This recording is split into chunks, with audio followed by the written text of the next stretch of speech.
सचेतन साहित्य संसद तृतीय वार्षिक समावर्तन और पुस्तक लोकार्पण उत्सव अनुष्ठित। सचेतन साहित्य संसद खमार बेलरपा निश्चिंत कोइल केन्द्रापड़ा पक्षर तृतीय वार्षिक समावर्तन और पुस्तक लोकार्पण उत्सव महांगा ब्लॉक हलदिया पंचायत अंतर्गत इटामुंडुली ग्रामर माँ बुढ़ीचागुड़ाई पीठरे प्राध्यापक विरूपाक्ष राय सभापतित्व में अनुष्ठित हो जाइछि। प्रारंभ में अतिथि माने पीठस्थ देवी सम्मुखें प्रदीप प्रज्वलन करते। वंदे उत्कल जननी संगीत गान करा परे साहित्य आलोचना चक्र अनुष्ठित होता।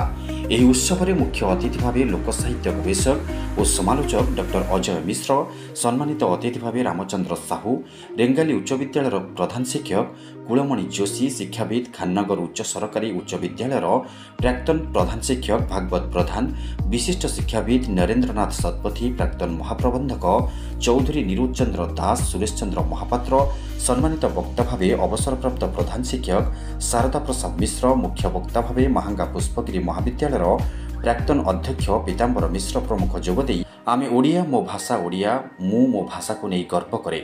साहित्य हेउछि जीवन, भाषा नहीं तो ज्ञान नहीं, ज्ञान नहीं तो कौशल नहीं बोली मतव्यक्त करने सह सचेतन साहित्य संसद एभली कार्यक्रम को प्रशंसा करथिले।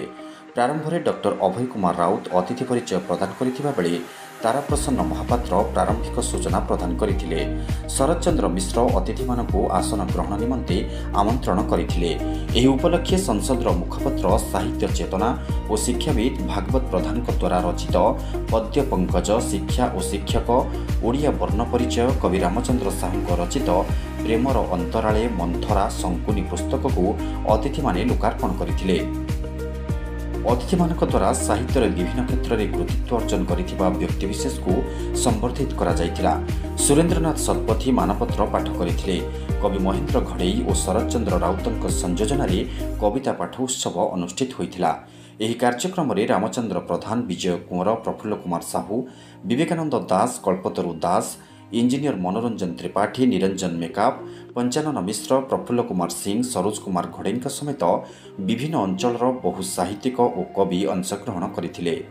शेष में शरद चंद्र राउत धन्यवाद अर्पण करथिले। मो ना निरंजन मेकाप, मु गवेषक तुलसी क्षेत्र। सचेतन साहित्य संसद तृतीय वर्ष समावर्तन और पुस्तक होता आपण जोग देखि सचेतन साहित्य परिषद आमर ए जो अंचल डेराबिस एवं महांगा को नहीं मध्यम भाग में अनुष्ठान करा जायछि। सचेतन साहित्य संसद मुख्य उद्देश्य होछि साहित्यिक, युव साहित्यिक एवं जो माने कौन सी साहाय्य अभाव किछि जिनस व्यक्त करुछन्ती किंतु ता बाहर को आसुनी बा कंचा ओडिया रे जहाँ प्रकाश होई पारुनी तार होछि से मुख्य आधार किपरि भावे नूतन साहित्यिक माने आसीबे एवं जो साहित्यिक बंधु बा जो वयस्क लोक मैंने साहित्य चर्चा करुचंती गृह मध्य जमी श्रीजुक्त रामचंद्र साहू जड़े वयस्क लोक एवं वर्णना जे पढ़िब जे जानिब जे शुणिब जापर जे गोटा समय से जो भाव विन्यास होती पढ़े आश्चर्य हुए जे से जो विगत समय जो चित्र से देते कहीं करें ना तो जुग जुग रहीगला आम मान पाखे आम उत्तरदायित्व पाखे। तो सचेतन साहित्य संसद यही सब बही जो माने साहित्य को आदर कर जानी ना जो नूतन साहित्य सृष्टि कर भावुं युव गोष्ठी मैंने डाकी आनी सहित संपर्क रखी से सुविधा सुजोग दौर यह सचेतन साहित्य संसद मुख्य उद्देश्य एवं साहित्य ओडिशा समग्र ओडिशा को सचेतन साहित्यिक एटा हूँ अवदान जे नूतन एवं पुरातन उभय को डाकी सोटा समन्वय सृष्टि कर भविष्य साहित्य किपरि भाव में आंचलिक भितर हो राज्य भितर हो उन्नत मान पहुंचो ओडिया साहित्य प्रकाश और विकास घटव ताकि वर्ष लक्ष्य। आज खुशी कथा बहु विज्ञ लोक थे, बहु पारंगम लोक थे, बहु साहित्यिक थे, बहु ऐतिहासिक थे, बहु विदग्ध श्रोता भी थे जहाँ आज आमको मुग्ध करछि।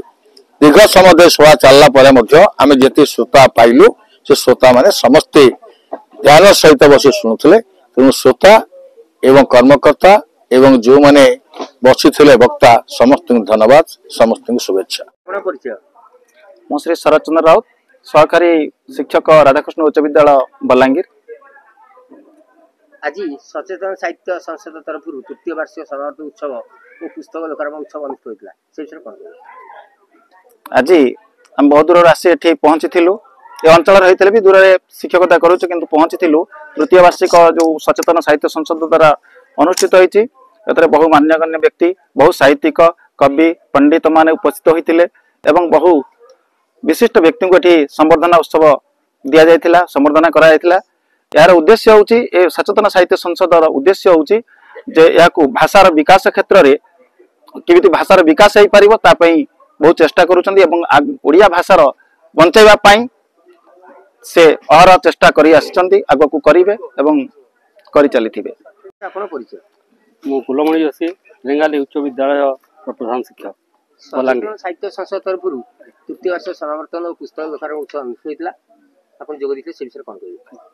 आज ये पुस्तक उत्सव रे मु जोग देती एवं एटा बहुत सुंदर परिवेश होता विभिन्न मान्यगण्य व्यक्ति एवं सुलेखक इत्यादि रुंडीभूत होते एवं भाषा एवं साहित्य उपरे विशेष गुरुत्व आरोप करते भाषार किपरि उन्नति हेब साहित्यर किपरि उन्नति हेब ताउपरे विशेष आलोकपात करते एवं विभिन्न मान्यगण्य व्यक्ति को सम्मानित करा। मु सचेतन साहित्य संसद सभापति एवं प्राक्तन अध्यक्ष सुभद्रा माता महाविद्यालय सुरेश्वर। आज सचेतन साहित्य संसद तरफ तृतीय वार्षिक समावर्तन और पुस्तक लोकार्पण उत्सव अनुष्ठित होता आप जोग देते से विषय कौन कह? यह अति सुंदर परिवेश 7 गोटी पुस्तक उन्मोचन है बहु विज्ञ प्राज्ञ अभिज्ञ लोक जोग देते यह सफल और सुंदर हो पारी। महांगारू विजय कुंवरଙ୍କ रिपोर्ट निरपण लाइव।